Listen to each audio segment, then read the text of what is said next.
विज्ञान एवं प्रौद्योगिकी 34 नए विशाल ब्रह्मांडीय रेडियो स्रोतों की खोज।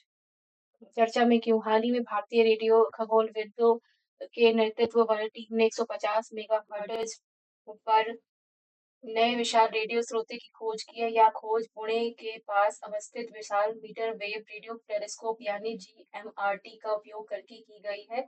इन सर्वेक्षणों के लिए 2010 से 12 तक 150 मेगाहर्ट्ज पर रेडियो आकाश का मानचित्रण करने के लिए जीएमआरटी का उपयोग करके एक सर्वेक्षण किया गया था, जिसे टीआईएफआर जीएमआरटी स्काई सर्वे जी टीजीएसएस के रूप में जाना जाता है, जो लगभग 90% आकाश को कवर करता है। गौरतलब है कि इससे पहले मात्र 100 विशाल रेडियो स्रोतों की ही खोज की जा रही है। हालांकि इस सीमित खोज का कारण अवलोकन संबंधी सीमाएं भी थी।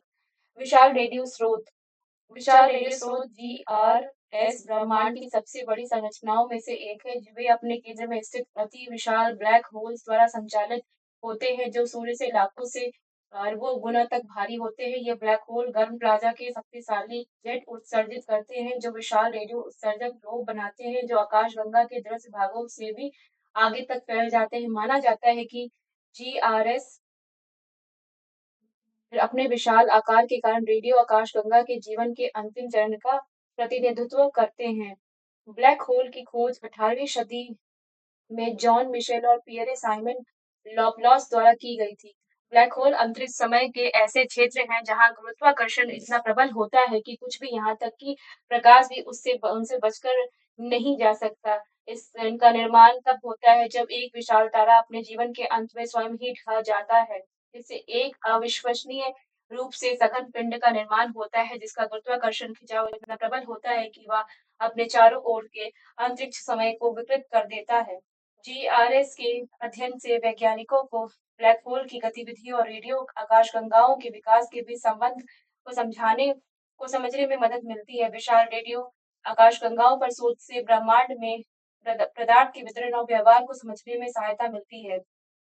राष्ट्रीय रेडियो खगोल प्रौद्योगिकी केंद्र या पुणे विश्वविद्यालय परिसर में स्थित स्थापित किया गया या Tata institute of fundamental research Mumbai का एक हिस्सा है। Tata institute of fundamental research का राष्ट्रीय रेडियो खगोल भौतिकी केंद्र भारत में रेडियो खगोल विज्ञान के लिए एक संस्थान है। अगला, सुपर ब्लू मून चर्चा में क्यों? 19 अगस्त 2024 को एक सुपर ब्लू मून की घटना अवलोकित हुई। यह इस वर्ष का पहला सुपर मून है। इस वर्ष दूसरा सुपर मून 18 सितंबर, तीसरा 17 अक्टूबर और चौथा 15 नवंबर को दिखाई देना अनुमानित है। सुपर ब्लू मून में चंद्रमा सामान्य से 14% बड़ा और 30% अधिक चमकीला दिखाई देता है। सुपर ब्लू मून एक दुर्लभ घटना है जिसमें एक ही महीने में पूर्ण चंद्रमा पृथ्वी से देखा जाता है या सामान्य से बड़ा दिखाई देता है, क्योंकि चंद्रमा अपनी कक्षा में उस बिंदु पर होता है जहां वह पृथ्वी से सबसे निकट होता है। सुपर मून, ब्लू मून और ब्लड मून। सुपर मून पैरगी बिंदु पर चंद्रमा बड़ा और चमकीला दिखता है, इसे सुपर मून कहा जाता है। ब्लू मून या दुर्लभ समय होता है जब एक कैलेंडर महीने में दो पूर्णिमा होती है या लगभग 2.5 महीने में एक बार होता है। ब्लड मून ऐसा होता है जब पूर्ण चंद्रग्रहण के दौरान चंद्रमा लाल दिखाई देता है। चंद्रग्रहण तब होता है जब पृथ्वी, सूर्य और चंद्रमा के बीच होती है। इससे चंद्रमा पर पड़ने वाली सारी धूप अवरुद्ध हो जाती है। पृथ्वी से विक्षेपित करने केवल अप्रत्यक्ष प्रकाश ही चंद्रमा तक पहुंचता है।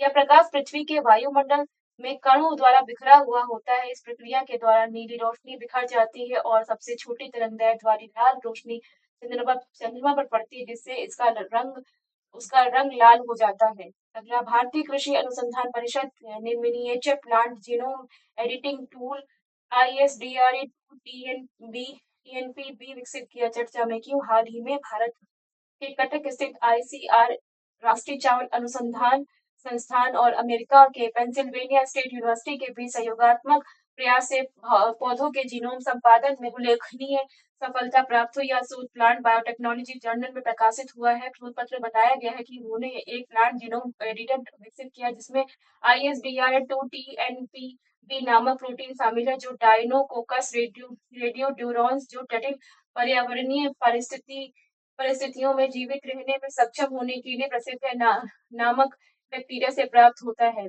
ISDRA-2 TNPB का आकार CAS9 और CAS12 के आधे से भी कम है, जिससे यह पादप कोशिकाओं में उपयोग के लिए अधिक उपयुक्त है। जीनोम संपादन क्या है? गौरतलब है कि जीनोम संपादन में वैज्ञानिक जीवित जीव के डीऑक्सी राइबोन्यूक्लिक एसिड डीएनए क्रम में परिवर्तन के वांछित परिणाम प्राप्त करते हैं। वर्तमान में सबसे अधिक ज्ञात जीनोम संपादन उपकरण CRISPR है, जिसने अपनी सटीकता और दक्षता के कारण आनुवंशिक अनुसंधान में क्रांति ला दी है। वैज्ञानिक आज जीन संपादन उपकरण CRISPR की सहायता से जीनोम को सटीक रूप से संपादित कर सकते हैं, जिससे वांछित आनुवंशिक लक्षण शामिल हो सकते हैं या अवांछनीय लक्षण हटाए जा सकते हैं। कृषि क्षेत्र में महत्व। इस प्रौद्योगिकी के कृषि में व्यापक अनुप्रयोग है, जहाँ इसका उपयोग फसल की पैदावार बढ़ाने, कीटों और रोगों के प्रति प्रतिरोध में सुधार करने तथा सूखा सहिष्णुता जैसे वांछनीय गुणों को विकसित करने के लिए किया जा सकता है। यह प्रणाली डीएनए के विशिष्ट भागों को लक्षित करने के लिए दो प्रोटीनों CAS9 या CAS12 में से एक का उपयोग करती है। जीनोम क्या है? किसी भी जीव के डीएनए में विद्यमान समस्त जीनों का अनुक्रमण जीनोम कहलाता है। मूलतः एक जीनोम एक जैविक ब्लूप्रिंट के रूप में कार्य करता है, जो किसी जीव की विशेषताओं को परिभाषित करता है। यूकैरियोट्स के जीनोम नाभिक में और प्रोकैरियोट के जीनोम न्यूक्लियाइड में होते हैं।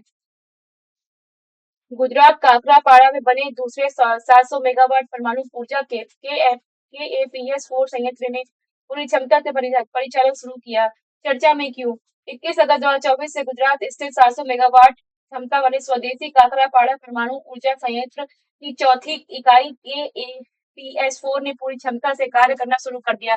KAPS4 इकाई ने पिछले वर्ष 17 दिसंबर 2023 को पहली बार सक्रियता क्रेडिटी प्राप्त की तथा 31 मार्च 2024 को इसका वाणिज्यिक परिचालन शुरू किया था। केलिटी तहत विखंडन की प्रत्येक घटना अभिक्रियाओं की एक सतत श्रृंखला को जारी रखने के लिए पर्याप्त संख्या में न्यूट्रॉन निर्मुक्त करती है। भविष्य की संभावना। उल्लेखनीय है कि भारत इसे 700 मेगावाट डिजाइन के 14 और परमाणु ऊर्जा रिएक्टरों का निर्माण कर रहा है, जिनके 2031-32 तक क्रमशः प्रचालन शुरू होने की उम्मीद है। NPCIL वर्तमान में लगभग 8180 मेगावाट की कुल क्षमता वाले 24 रिएक्टरों का बेड़ा संचालित कर रहा है, जबकि 6800 मेगावाट क्षमता वाली 8 इकाइयां अभी निर्माणाधीन है। इसके अलावा 7000 मेगावाट की कुल क्षमता वाले 10 और रिएक्टर परियोजना पूर्ण गतिविधियों में है। NPCIL ने कहा कि इनके क्रमिक रूप से पूरा होने की उम्मीद है, जिससे देश में स्थापित परमाणु ऊर्जा क्षमता 2031-32 तक 22,480 मेगावाट हो जाएगी। भारत की 3 चरणों वाली परमाणु ऊर्जा कार्यक्रम। चरण 1, इसमें भारी जल रिएक्टर प्राकृतिक यूरेनियम ईंधन का उपयोग करते हैं और प्लूटोनियम का उत्पादन करते हैं। चरण 2, इसमें ईंधन के रूप में प्लूटोनियम और प्राकृतिक यूरेनियम के मिश्रण का उपयोग किया जाता है। प्राप्त भंडार वाले थोरियम को U-233 में परिवर्तित करने के लिए ईंधन चक्र में शामिल किया जाता है। चरण 3, इसके ईंधन में के रूप में थोरियम और यूरेनियम के मिश्रण का उपयोग किया जाता है। थोरियम तो U-233 में परिवर्तित हो जाता है, जो रिएक्टर को ऊर्जा प्रदान करता है। KPS4 के बारे में। KPS4 एक दबाव युक्त भारी जल रिएक्टर PHWR है। इसमें ईंधन के रूप में प्राकृतिक यूरेनियम और मंदक के रूप में भारी जल का उपयोग किया जाता है।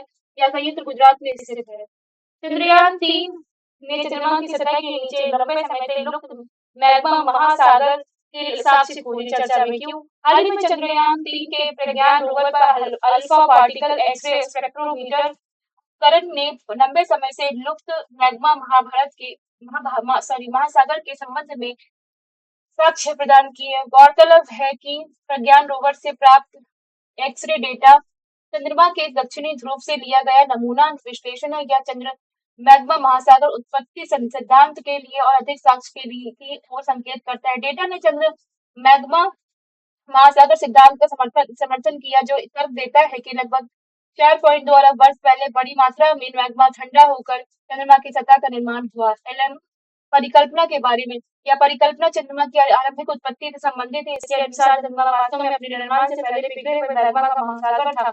जब यह मैग्मा ठंडा हुआ, तब भारी खनिज सिलिकॉन और मैग्नीशियम युक्त खनिज जैसे ओल्वीन एवं प्रोडक्टिसिन चंद्रमा की आंतरिक परतों में जाकर जम गए। वहीं हल्के खनिज कैल्शियम, सोडियम आदि चंद्रमा की बाह्य यानी ऊपरी परत में जमा हो गए। मेघालय में वैक्सीन जनित पोलियो वायरस वीडीपीवी संक्रमण का मामला। हाल ही में मेघालय में वैक्सीन जनित पोलियो वायरस वीडीपीवी संक्रमण का एक मामला सामने आया। ज्ञातव्य है कि 2011 में इस पोलियो वायरस का आखिरी मामला सामने आया था। इसके बाद डब्ल्यूएचओ ने 2014 में भारत को पोलियो मुक्त घोषित कर दिया था। वीडीपीवी मूल रूप से ओरल पोलियो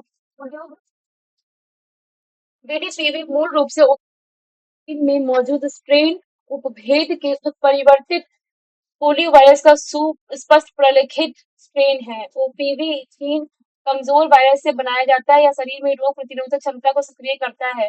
दुर्लभ मामलों में जठरांत्र मार्ग में प्रतिकृति बनाते समय ओपीवी स्ट्रेन आनुवंशिक रूप से उत्परिवर्तित हो सकते हैं और उन समुदायों में संचारित हो सकते हैं जिनका पोलियो के खिलाफ पूरी तरह से टीकाकरण नहीं किया गया। इनका संचार विशेषकर उन क्षेत्रों में हो सकता है जहां साफ सफाई व स्वच्छता नहीं या अत्यधिक भीड़ भाड़ है। सेरो सर्वेक्षण भारतीय चिकित्सा अनुसंधान परिषद द्वारा भारत की उच्च जोखिम वाली आबादी के बीच एमपॉक्स के संपर्क का निर्धारण करने के लिए पिछले वर्ष से सेरो सर्वेक्षण का आयोजन किया गया। सेरो सर्वेक्षण के तहत एक निश्चित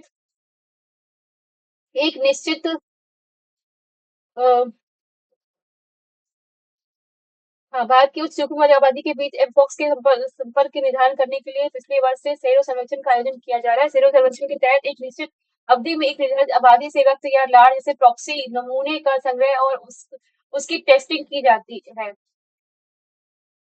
उद्देश्य संक्रामक रोगजनक के खिलाफ आईजीजी एंटीबॉडी की व्यापकता का अनुमान लगाना। आईजीजी एंटीबॉडी की मौजूदगी आमतौर पर पूर्व में से किसी रोगजनक से संक्रमित होने से को इंगित करती है। महत्व इसका इस्तेमाल संक्रमण की व्यापकता और प्रतिरक्षा की कमी का अनुमान लगाने, संक्रामक रोग की मॉडलिंग हेतु प्रमुख मापदंडों आदि के लिए किया जा सकता है। इसी तरीके से अगला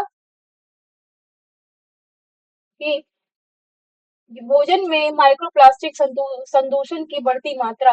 भारतीय खाद्य संरक्षा और मानक प्राधिकरण एफएसएसएआई ने भोजन में माइक्रोप्लास्टिक प्रदूषण की बढ़ती चिंता से निपटने के लिए एक अभिनव प्रोजेक्ट शुरू किया। गौरतलब है कि इस प्रोजेक्ट का नाम उभरते खाद्य संवर्धकों के रूप में माइक्रो और नैनो प्लास्टिक मान्य पद्धतियों की स्थापना की और विभिन्न खाद्य मैट्रिक्स में व्याप्ति की समझ है। उद्देश्य माइक्रो नैनो प्लास्टिक विश्लेषण के लिए मानक प्रोटोकॉल विकसित करना, वेधशालाओं के बीच विश्लेषण की तुलना करना तथा उपभोक्ताओं के बीच माइक्रोप्लास्टिक जोखिम के स्तर पर महत्वपूर्ण डेटा तैयार करना। माइक्रोप्लास्टिक और नैनो प्लास्टिक के 5 मिमी से कम आकार के सूक्ष्म कणों को माइक्रोप्लास्टिक कहा जाता है। वहीं 100 नैनोमीटर 1 माइक्रोन में से कम आकार के कणों को नैनो प्लास्टिक माना जाता है। इनसे अंतःस्रावी व्यवधान, वजन बढ़ना, इंसुलिन प्रतिरोध, प्रजनन संबंधी स्वास्थ्य में कमी और कैंसर जैसी स्वास्थ्य समस्याएं पैदा हो सकती है। बायोसर्फेक्स टेस्ट उत्पादन शोधकर्ताओं के अनुसार कृषि औद्योगिक अपशिष्ट जैसे ग्रीन सबस्ट्रेट का उपयोग करके सर्फेक्टेंट का उत्पादन किया जा सकता है। सफेकेंट्स के बारे में सरफेस एक्टिव एजेंट एक ऐसा पदार्थ है जो किसी तरल पदार्थ में मिलाने पर उसके सतही तनाव पृष्ठीय तनाव को कम कर देता है, इससे तरल पदार्थ के फैलने और भिगोने के गुणों में वृद्धि हो जाती है। उदाहरण डिटर्जेंट। बायोसर्फेक्टेंट्स सक्रिय यौगिक है जो माइक्रोबियल कोशिका की सतह पर उत्पन्न या स्रावित होते हैं। ये सतह और इंटरफेसियल इंट्रापृष्ठीय तनाव को कम करते हैं। ये बैक्टीरिया, यीस्ट और फिलामेंटस कवक द्वारा निर्मित किए जाते हैं। सिंथेटिक सर्फेक्टेंट की तुलना में माइक्रोबियल सर्फेक्टेंट के फायदे ये कम विषाक्त और जैव निम्नीकृत होते हैं। ये अत्यधिक पीएच का लवणता पर सक्रिय रूप से काम करते हैं। चंद्रयान 3 मिशन। चंद्रयान 2 का अनुवर्ती मिशन चंद्रयान 3 के लैंडर विक्रम और रोवर प्रज्ञा ने 23 अगस्त 2023 को चंद्र दक्षिणी ध्रुव की सतह पर ऐतिहासिक सॉफ्ट लैंडिंग की थी। भारतीय अंतरिक्ष अनुसंधान संगठन ने 14 जुलाई 2023 को श्रीहरिकोटा से geosynchronous satellite launch vehicle mark 3 LV-M3 का उपयोग करके चंद्रयान 3 मिशन लॉन्च किया था। मिशन उद्देश्य लैंडर द्वारा सतह पर सुरक्षित एवं सॉफ्ट लैंडिंग, रोवर द्वारा चंद्रमा पर भ्रमण और रोवर द्वारा इन सीटू वैज्ञानिक प्रयोग आदि। इस तरीके से हमारा ये अक्टूबर प्रतियोगिता दर्पण 2024 कंप्लीट हुआ, जो कि यूपीपीएससी 2025 के लिए इम्पोर्टेंट है, 1 साल का current. Thank you so much.